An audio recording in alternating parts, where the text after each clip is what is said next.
تو اس کیس سے تو یہ ثابت ہو گیا کہ وہ خاتون پورے پاکستان کو دوائیں دے رہی تھی اور پورے عوام کا شکریہ ادا کر رہی تھی اور دنیا کو بتا رہی تھی کہ پاکستان میں آپ یہ نہ سمجھے کہ یہ کوئی جنگل ہے یا جنگل کا قانون ہے، کوئی چاہے تو انصاف دے سکتا ہے۔ اور پھر صرف 17 دنوں میں، یہ ATC کا کورٹ تھا تو اس نے کر کے دکھایا۔ اب لوگ لنک کرتے ہیں اس مقدمے کو زینب کے قتل کے ساتھ اور زیادتی کیس کے ساتھ لنک کرتے ہیں۔ تو اب مسئلہ یہاں پر مختلف ہے، وہاں ریپ بھی ہوا بچی کے ساتھ، بہت بڑا ظلم ہوا اور اس کے بعد اس کو قتل بھی کیا گیا۔ تو اس کا تو پھانسی بننا بہت یعنی ظاہر تھا کہ وہ ان کو پھانسی ملے گی اس شخص کو، وہ تو ہو گیا۔ لیکن یہ جو کیس ہے، یہ موٹر وے زیادتی کیس، اس میں قتل نہیں ہوا، اس میں گینگ ریپ ہوا ہے۔ اور پاکستان میں پہلی بار گینگ ریپ میں کسی 2 ملزمان کو، 2 ذلیل اشخاص کو اس طرح سزا ملتی ہے صرف 17 دنوں کے اندر۔ یہ بہت بڑی فخر کی بات ہے پاکستان کے لیے، پاکستانی عدلیہ کے لیے اور پاکستان کے ان لوگوں کے لیے جو حق اور سچ پر یقین رکھتے ہیں۔ تو حالانکہ وہ خاتون اتنی دل برداشتہ تھی کہ وہ واپس آنے پر اس کو بڑی مشکل سے مجبور کیا گیا کہ آپ آئیں، آپ انشاءاللہ آپ کے ساتھ انصاف ہوگا، تو انصاف تو اس کے ساتھ ہو گیا۔ اب ہم آتے ہیں قاضی فائز عیسیٰ کی طرف۔ تو زینب کا مسئلہ اور یہ دونوں چیزوں کی آپ خود ڈفرینشیٹ کر سکتے ہیں کہ اس میں اور اس میں فرق کیا تھا۔ تو یہ آپ کو ظاہر آ جائے گا کہ اس میں تو قتل ہوا تھا، اس میں قتل نہیں ہوا تھا۔ لیکن میں تو کہتا ہوں کہ اس سے بڑھ کر یہ سر عام پھانسی، پاکستان کے 99% لوگ چاہتے ہیں کہ یہ پھانسیاں، اس قسم کے لوگوں کی پھانسیاں سر عام ہونی چاہیے تاکہ لوگ خود دیکھ سکیں۔ لیکن ہمارے پاس جو لبرل مافیا موجود ہے، چند خواتین ہیں اور چند اینکر حضرات ہیں، وہ دنیا کو کیا سے کیا دکھانا چاہتے ہیں اور پاکستان پہ پابندی لگانے تک کی جاتی، یعنی یہ اس قسم کے لوگ ہیں، یہ لبرل مافیا، کہ آپ دیکھیں کہ جب وہ کراچی والا زیادتی کیس ہوا تھا، بچے کو قتل بھی کیا گیا تھا اور بچے کے ساتھ پہلے زیادتی کی گئی، پھر اس کو گٹر میں پھینکا گیا قتل کرنے کے بعد اور زیادتی کرنے کے بعد۔ تو اس کے لیے کون سے لوگ، یہ جو ہیومن رائٹ کے نام پر یہ جو چند خواتین ہیں، پتہ نہیں ان کے لیے آدمی نام کون سا استعمال کرے، یہ لوگ کھڑے ہو گئے تھے کہ اس وقت وہ شخص نابالغ تھا، وہ جو مجرم تھا اس وقت اس کی عمر تھی 26 سال، اور انہوں نے اس کو ظاہر کرنا چاہا دنیا کے سامنے کہ ایک نابالغ شخص کو پھانسی نہیں دی جا سکتی۔ ایک طرف یہ حقوق یعنی ہیومن رائٹس کی بات کرتے ہیں، انسانی حقوق کی بات کرتے ہیں، اور کبھی حقوق من النسواں کی بات کرتے ہیں، وہ بھی الٹے طریقے سے کرتے ہیں، یہ بھی الٹے طریقے سے کرتے ہیں۔ یہ پیڈ لوگ ہیں، ان کو باہر سے پیسے ملتے ہیں، یہ اس معاشرے کو تباہ کرنا چاہتے ہیں۔ معاشرے کو تباہ کرنا، خصوصاً ایک اسلامی معاشرے کو آپ کیسے تباہ کریں گے؟ اخلاقیات سے، پہلے اس کے اخلاق تباہ کریں گے۔ تو اب یہ کیا، اس کا کیا لنک بنتا ہے کہ ایک شخص کی عمر ہو 25 سال، اس کو آپ ظاہر کریں کہ یہ 14 سال کا تھا، یہ تو بالغ نہیں تھا، کر اس نے یہ زیادتی کی ہے، اس بچے کو اس نے ریپ کیا ہے، پھر اس کو قتل کر کے گٹر میں پھینکا ہے، تو اس کو معافی ملنی چاہیے۔ یعنی اس قسم کے درندے لوگ ہیں، اور ہم پاکستانی بھی عجیب قوم ہے کہ یہ لوگ ہمارے سامنے آ کر ٹی وی پر بھی بیٹھتے ہیں، گلی کوچوں میں بھی جا کے یہ لوگوں سے بات کرتے ہیں، تو ہم لوگ ان کو کچھ نہیں کہتے۔ یہاں پر بہت بڑا افسوس ہوتا ہے کہ یہ پاکستانی قوم کب جاگے گی، اور اس جو جال بنا جا رہا ہے پاکستان کے خلاف، ان کو سمجھ کب آئے گی۔ تو ہمارے مسائل بہت بڑے ہیں، یہ چھوٹے نہیں ہیں۔ یہ جو چھوٹے چھوٹے ٹولیوں میں لوگ آ کر باتیں کرتے ہیں، تو یہ میڈیا کا جو دور ہے نا، یہ خود ساختہ دور، اس نے پاکستان کو بہت زیادہ بدنام کیا ہے، اور اس میں ہمارا اپوزیشن پورے کا پورا شریک ہے۔ آج جو زبان، یعنی آپ یہ دیکھیں، اب جسٹس قاضی فائز عیسیٰ پہ بات کرتے ہیں کہ کل جو زبان اس نے استعمال کی ہے حکومت کے خلاف، بلدیاتی سسٹم پر جب بات ہو رہی تھی، تو اس نے وہ کچھ کر کے دکھایا جو فضل الرحمن بھی اتنا آگے نہیں جاتا عمران خان اور حکومت کے خلاف، جتنا یہ شخص کل آگے گیا ہے۔ اور اس نے تو صرف حکومت کو نہیں للکارا بلکہ اس نے اپنے وہ 107 منٹ کا اس کا جو سماعت تھا اس میں صرف وہی بولتا رہا، کسی کو بولنے کی اجازت اس نے نہیں دی. یعنی حتیٰ کہ وہ جو دوسرا جسٹس صاحب اس کے ساتھ بیٹھے ہوئے تھے تو اس کو بھی ایجاد، اس کا نام ہے سردار طارق مسعود صاحب، اس نے ایک لفظ نہیں بولا اور 107 منٹ تک یہ کارروائی کرتا رہا اور یہ آبزرویشن دیتا رہا اور یہ ساری جو خرابیوں کا جڑ ہے وہ عمران خان کو اور موجودہ حکومت کو دے رہا تھا. اور اس نے یہاں تک کہہ دیا کہ آپ لوگوں کو کس نے یہ اجازت دی ہے کہ آپ آرڈیننس کے ذریعے بلدیاتی ادارے ختم کریں. اب یعنی آرڈیننس جو آئینی ایک طریقہ ہے کہ وہ صدر مملکت گورنر کو بھیجتا ہے اور پھر گورنر آگے وزیر اعلیٰ کو بھیجتا ہے اور اس سے کام چلتا ہے. تو وہ اس لیے آیا وہ آرڈیننس تاکہ آبادی پر تنازع ہے، یعنی کہ جو ہمارا پاپولیشن ہے وہ زیادہ ہے لیکن اس کے مقابلے میں جو ہمارے نمائندگان منتخب ہوتے ہیں وہ کم ہوتے ہیں، تو اس لیے اس پر ابھی وقت لگے گا. تو یہ شخص حکومت کو وقت دینا نہیں چاہتا.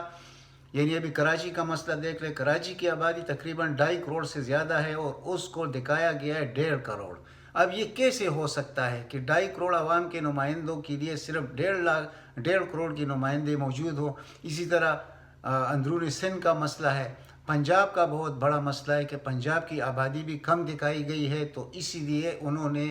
یہ لیٹ کیا ہے بلدیاتی الیکشن تاکہ صحیح طریقے سے پتہ چلے کہ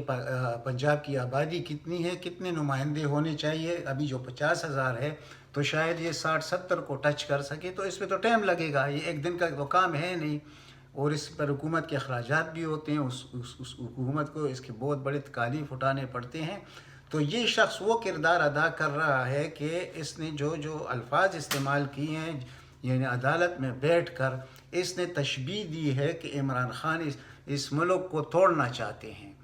اور یہ ملک جڑے گا نہیں، یہ ٹوٹے گا. یعنی جو بات جاوید لطیف کر رہا ہے، دیکھیں یہ اپوزیشن کے ساتھ کیسے ملا ہوا ہے. جیسے وہ کوئی اس دن اس شخص نے جو بات کی ہے کہ ہم پاکستان کپے کا نعرہ نہیں لگائیں گے، تو اس نے اس کو بچانے کے لیے کہ میں ایک جج ہو کر بھی ایسے کہہ سکتا ہوں، یعنی الفاظ مختلف تھے، مطلب ایک تھا. یعنی اس نے یہاں تک کہہ دیا کہ یہ حکومت پاکستان کو توڑنا چاہتے ہیں، پنجاب کو پاکستان سے جدا کرنا چاہتا ہے یہ عمران خان. یعنی اس دونوں بیانوں کو آپ دیکھ لیں کہ وہاں جو وہ میاں جاوید لطیف اس کا نام ہے، جو اس نے اس دن کہا اور پورا قوم رنجیدہ ہے اس پر اور شاید کوئی جنونی آ کر اس کو قتل بھی کر سکتا ہے. یعنی اتنی سخت الفاظ اس نے پاکستان کے خلاف استعمال کی ہے صرف مریم نواز کو نوازنے کے لیے اور اس کی تابعداری کے لیے. اور آج وہی کام اس جسٹس فائز عیسیٰ نے کیا ہے. یعنی اس نے ایک تیر سے کتنے شکار کی ہیں. اس نے ایک طرف ضیاء الحق کو بھی بیچ میں لے کے آیا کہ اس نے یہ کیا تھا تو کیا ہوا. اس کے بعد اس نے یہاں تک کہہ دیا کہ بنگلہ دیش کیوں جدا ہوا، وہی بات جو وہ شخص کر رہا تھا. یہ سب کچھ اور اب بھی ایسے ہو رہا ہے اور اسسٹنٹ اٹارنی جنرل کو بات کرنے تک نہیں دی گئی. اور جو وہ سیکٹری آیا تھا، ڈی جی جو آیا تھا ادھر سے گورنمنٹ کی طرف سے، جو بلدیات کا ڈی جی ہوتا ہے، اس کو شٹ اپ کال دی کہ آپ خاموش رہیں، آپ بار بار ہاتھ اٹھا رہے ہیں، میں آپ کو باہر نکال سکتا ہوں اور آپ کے خلاف کنٹمپٹ کا نوٹس جاری کر سکتا ہوں. اس شخص کا کردار یہ ہے. یہ صرف اس لیے کہ اب آپ کے خلاف جو ثبوت مل چکا ہے، 3 محلات جو آپ کے لندن میں ہیں، آپ چودھری کے وقت میں چیف جسٹس بنے، یعنی 7 سال پہلے آپ چیف جسٹس بنے بلوچستان ہائی کورٹ کے، اس کے بعد آپ آئے سپریم کورٹ میں. تو اب اتنا دولت، یہ اربوں روپے آپ کے پاس کہاں سے آئے؟ یہ منی ٹریل آپ دے دیں، آپ کے ساتھ کسی کا کوئی دشمنی تو نہیں ہے، لیکن یہاں تو آپ پاکستان کے ساتھ دشمنی کر رہے ہیں اپنے کیس کی وجہ سے کہ اب آپ کا کیس ہے سپریم جوڈیشل کونسل میں. اور آپ یہ جو بیانات دے رہے ہیں، یعنی ایک طرف آپ بار کونسل والوں کے ساتھ ملی ہوئے ہیں، دوسری طرف آپ اپوزیشن کے ساتھ جج ہو کر آپ فریق بنتے ہیں. یہ کتنا بڑا ظلم ہے پاکستانی عدل کے نظام کے ساتھ. تو وہ سب کچھ آپ کے کر رہے ہیں، اور چیف جسٹس آپ پاکستان کے خلاف اشاروں کنایوں میں آپ بات کرتے ہیں، یعنی آپ اداروں کو بھی تقسیم کرنا چاہتے ہیں اور اس ملک کو تباہی کی طرف دھکیلنا چاہتے ہیں۔ اگر آپ کا یہ خیال ہے کہ آپ پاکستان کی چیف جسٹس بنیں گے 2023 میں، یہ خیال میرے خیال میں آپ کو اپنے دل سے نکالنا چاہیے کہ جو شخص اپنے دفاعی ادارے کے خلاف ہو اور وہ پھر پاکستان کا چیف جسٹس بنے، یہ کیسے ہو سکتا ہے؟ اور پھر اس پر یہ ساری ایلیگیشن جتنی بھی ہے، اور جو منی ٹریل آپ نہیں دے سکتے، آپ پہ ثابت ہو چکا ہے FBI میں کہ آپ کا کوئی منی ٹریل نہیں ہے، تو آپ کیسے رہیں گے جج؟ یعنی چیف جسٹس پہ یعنی ابھی آپ بیٹھے ہوئے ہیں، تو یہ اتنا بڑا ظلم ہے کہ آپ پاکستان کی عدالت عظمیٰ میں بیٹھے ہوئے ہیں اور صرف آپ کا کام ہے کہ حکومت کے خلاف کام کرنا، اور یہاں پر آپ کبھی چیف الیکشن کمشنر کا ساتھ دینے کی کوشش کرتے ہیں، کبھی الیکشن کمشنر کا ساتھ دینے کی کوشش کرتے ہیں، ہر اس آدمی کا آپ ساتھ دے رہے ہیں جو موجودہ حکومت کے خلاف کے ساتھ تصادم میں ہیں، خواہ اس میں نیب کے لوگ ہو، خواہ اس میں عدلیہ کے لوگ ہو، خواہ الیکشن کمیشن کے لوگ ہو، خواہ پیمرا کے ہو، جس جو آئینی ادارے ہیں، ان سب کا آپ دفاع کر رہے ہیں موجودہ حکومت کے تعصب میں۔ تو یہ کیسے ہو سکتا ہے؟ یہ کام ہوا تھا چودھری افتخار کے وقت میں کہ اس نے صرف ایک پارٹی کو ٹارگٹ کیا تھا اور نواز شریف کو کہاں سے کہاں پہنچایا تھا، حالانکہ خود نواز شریف کچھ بھی نہیں تھا، صرف اس شخص نے یہ سب کچھ کیا۔ آج وہی کھیل آپ دوبارہ کھیل رہے ہیں، لیکن ایسے ہو نہیں سکتا۔ لیکن خدا نخواستہ آپ چیف جسٹس بنے اور کل وہ ان لوگوں کے سینکڑوں کیسز آپ ختم کریں، جیسے آپ نے حدیبیہ پیپر مل کا کیس ختم کیا، یہ کیس آپ کا پیچھا قبر تک نہیں چھوڑے گا۔ تو اگر اس طرح ہو جائے، یہ ناممکنات میں سے میں بار بار کہتا ہوں کہ پاکستان رہے گا یا یہ لوگ دوبارہ اقتدار میں آئیں گے، تو پاکستان رہے گا لیکن یہ لوگ دوبارہ اقتدار میں نہیں آئیں گے۔ اگر ایسا ہوا، اگر کی بات میں کر رہا ہوں، تو آپ کا مطلب کیا ہے کہ اس ملک کو جس نہج پہ ان لوگوں نے پہنچایا ہے، کیا آپ نہیں سمجھتے؟ آپ جج ہے، آپ کو سب کچھ پتہ ہے کہ ان لوگوں نے کتنا بڑا ظلم کیا ہے اس ملک کے ساتھ، یعنی اتنا بڑا ظلم دنیا میں کسی قوم کے ساتھ نہیں ہوا جو پاکستانی قوم کے ساتھ ان دو خاندانوں نے کیا ہے، وہ خواہ زرداری خاندان ہو، خواہ نواز شریف خاندان ہو، انہوں نے، اور آپس میں ان کے اختلافات کتنے زیادہ ہے لیکن بغض عمران میں یہ سب ایک ہے۔ تو اب عوام کو سمجھنا پڑے گا۔ یہ میں کر رہا ہوں یہ ویڈیو میں عوام کی سمجھانے کی، یہ نہیں کہ ہم آپ سمجھتے نہیں ہیں، جو نہیں سمجھتے میں ان کو سمجھانے کی کوشش کرتا ہوں کہ عمران خان اس وقت ایک مظلوم وزیر اعظم ہے۔ یہ میں پہلی بار کہہ رہا ہوں، مظلوم کا مقصد میرا کیا ہے کہ ہم لوگوں نے اس کو بڑے تن میجارٹی کے ساتھ بٹھایا ہوا ہے، وہ کوئی قانون سازی کر نہیں سکتا۔ اب جب امید ہو چلی ہے سینٹ الیکشن کے بعد کہ انشاءاللہ اب قانون سازی ہوگی، صرف ترامیم نہیں کر سکے گا کیونکہ 2/3 میجارٹی تو پھر بھی نہیں ہے، اور سینٹ میں بھی فل اس کے پاس میجارٹی نہیں ہے، لیکن پھر بھی کامن سیشن سے یہ بات حل ہو سکتی ہے اور قانون سازی ہوگی۔ صرف یہ ہوگا کہ ترامیم نہیں ہو سکیں گے، جس کے لیے 2/3 میجارٹی چاہیے۔ اب جب یہ مسئلہ ہے سامنے عمران خان کا، اور ان لوگوں نے جو کچھ 40 سال میں اس ملک کے ساتھ کیا ہے، اور عوام چاہتے ہیں کہ یہ 2.5 سال کا جو عرصہ گزرا ہے تو اس ملک میں دودھ اور شہد کی نہریں کیوں نہیں بہائی گئی؟ عمران خان تو جھوٹا تھا، عمران خان نے تو کچھ سچ نہیں بتایا۔ بھائی یہ گند اگر کسی اور کے حوالے ہو جاتا، یعنی جو گند ان دو پارٹیوں نے اس ملک کے ساتھ جو زیادتی کی ہے، میں اس سے آگے والے لوگوں کی بات نہیں کرتا، کیونکہ پھر اس میں ایوب خان جیسے شاندار لوگ بھی ہیں، یعنی کہ اس ملک کو چند سالوں میں کتنی